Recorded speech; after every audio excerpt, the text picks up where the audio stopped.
حضرت گرامی، آپ جانتے ہیں کہ حضرت امام حسین علی مقام رضی اللہ تعالیٰ عنہ کو خطوط کوفہ کی طرف سے لکھے گئے، اور ان خطوط کی تعداد حضرت شاہ ولی اللہ محدث علی دہلوی نے تقریباً 12,000 بتائی ہیں۔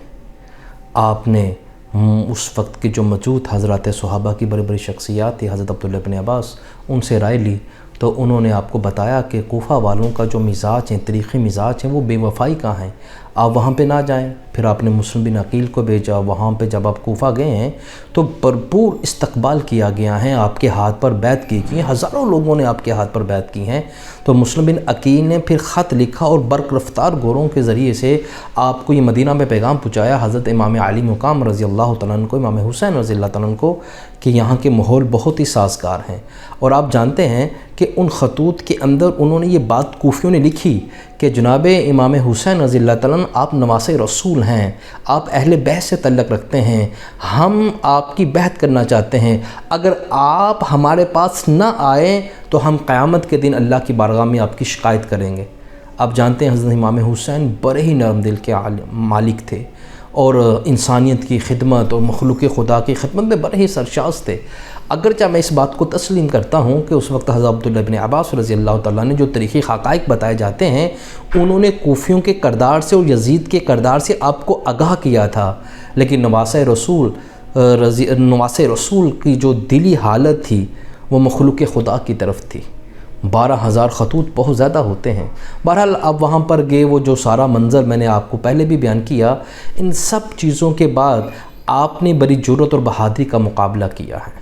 آپ نے بتایا ہے قوم کو، آپ نے بتایا ہے قیامت تک رہنے والے لوگوں کو کہ اگر مشکل بڑھ جائے، اگر آپ پر جنگ مسلط کر دی جائے تو پھر آپ نے ظلم کے خلاف کھڑے کیسے ہونا ہے، اور بربریت کے خلاف، کفر کے خلاف، ظلم کے خلاف، ناانصافی کے خلاف آپ نے کیسے کھڑے ہونا ہے۔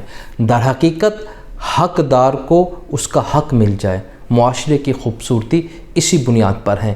آپ نے اپنے خاندان کی قربانیاں، لازوال قربانیاں دی، ان کے اندر بہت بڑے بڑے نکات میں آپ کی خدمت میں عرض کرنا چاہتا ہوں۔ سب سے چھوٹے کم سن عمر بچے علی اصغر تھے، ان کے ساتھ کس طرح کا ظلم کا رویہ اختیار کیا گیا۔ زین العابدین بیمار تھے، گھر میں تھے، خیمے میں تھے، بیمار تھے، اور آپ حضرت زینب کو کہہ کر گئے ہیں کہ آپ بڑی ہیں گھر میں، کسی کے رونے کی آواز نہ آئے، کسی کے چیخنے چلانے کی آواز نہ آئے، کسی کی سی کی آواز بھی نہ آئے۔ آپ نے بڑی بہادری اور جرأت سے 22,000 فوجیوں کا مقابلہ کیا ہے۔ میں اس چیز کو مانتا ہوں، زمینی حقائق کے لحاظ سے اس وقت یزیدی فوجیں جیتی ہوں گی، لیکن تاریخ اس بات کا فیصلہ کرتی ہیں کہ ہار، شکست اور فتح اور جیت کس کے ہاتھ میں ہے۔ میں جب قرآن کریم کی وہ آیت پڑھتا ہوں جس میں کہا گیا کہ انسانوں تم گمان کر بیٹھے ہو کہ تم جنت میں داخل ہو جاؤ گے، ام حسبتم ان تدخلوا الجنۃ، کہ تم نے گمان کر لیا ہے کہ تم جنت میں داخل ہو جاؤ گے۔ مستهم البأساء والضراء وزلزلوا حتى يقول الرسول والذین معكم متى نصر اللہ، ابھی تم پر تو وہ وقت نہیں آیا جو تم سے پہلے لوگوں پر گزرا ہے، سختیاں، مصیبتیں، آفات، یہاں تک والذین معکم، جو لوگ رسول کے ساتھ تھے وہ پکار اٹھے متى نصر اللہ، اللہ کی مدد کب آئے گی۔ الا ان نصر اللہ قریب، آگاہ رہو کہ اللہ کی مدد قریب ہے، اللہ کی نصرت قریب ہے۔ زمینی حقائق ہمیں جو بھی پیغام دیتے ہوں، تاریخ یہ بتا رہی ہیں کہ امام حسین رضی اللہ تعالیٰ عنہ کی قربانیوں کو اللہ تعالیٰ نے اپنی بارگاہ میں قبول کیا ہے۔